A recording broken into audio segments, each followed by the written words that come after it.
নাটোরের সিংড়ায় ব্যাপকভাবে চাষ হচ্ছে পাবদা মাছ। স্থানীয় চাহিদা মিটিয়ে প্রতি বছর বিক্রি হচ্ছে প্রায় ১০০ কোটি টাকার পাবদা মাছ, যার একটি বড় অংশ রপ্তানি হচ্ছে মালয়েশিয়া, সৌদি আরব ও ভারতে। নাটোর রিপোর্টার রবিন খানের তথ্য ও ছবিতে ডেস্ক রিপোর্ট। চলন বিল অঞ্চলের নাটোরের সিংড়া উপজেলায় ছোট বড় অসংখ্য পুকুরে এখন বাণিজ্যিকভাবে চাষ হচ্ছে পাবদা মাছ।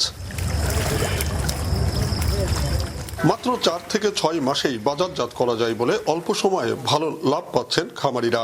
খুবই সুস্বাদু, এই কারণে কেনা বেচা ইনশাল্লাহ খুবই ভালো। এখন যশোর সাতক্ষীরার পার্টি আগে আসতেছিল না, এখন কন্টিনিউ আসা ধরছে। মাছের দাম আগের চাইতে 500-700 মনে 1000 টাকা পরে কাছাকাছি বাজার বেশি হয়েছে। মিঠা পানির যে পাবদা মাছ, এর একটা ব্যাপক চাহিদা সারা দেশব্যাপী এবং দেশের বাইরেও থাকার কারণে, এবং রিগান ভাই সহ আরো অনেকেই এ ধরনের চাষাবাদ তারা করতে পারে।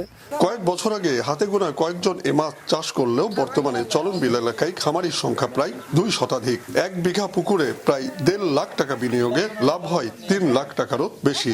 চলন বিলের মাছ মানেই তো সুস্বাদু, আর এখানকার পাবদা মাছগুলো খুব সুস্বাদু হওয়াতে মানুষ খায় খুব তৃপ্তি লাভ করে, আর এই কারণে আমরা এটা বিক্রি করে লাভবান হচ্ছি। সুস্বাদু এ মাছের দেশের বাজারে যেমন চাহিদা রয়েছে, তেমনি বিদেশেও বাড়ছে এর কদর।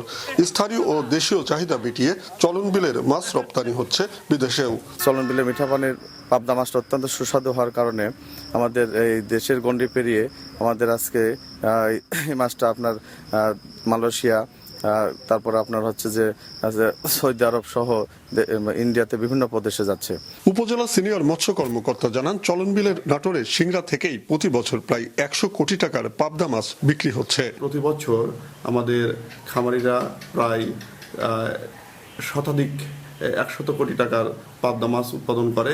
আমরা মৎস্য অধিদপ্তরের পক্ষ থেকে চাষিদের নিয়মিত পরামর্শ, প্রশিক্ষণ প্রদান সহ যাবতীয় কারিগরি পরামর্শ দিয়ে আসছি।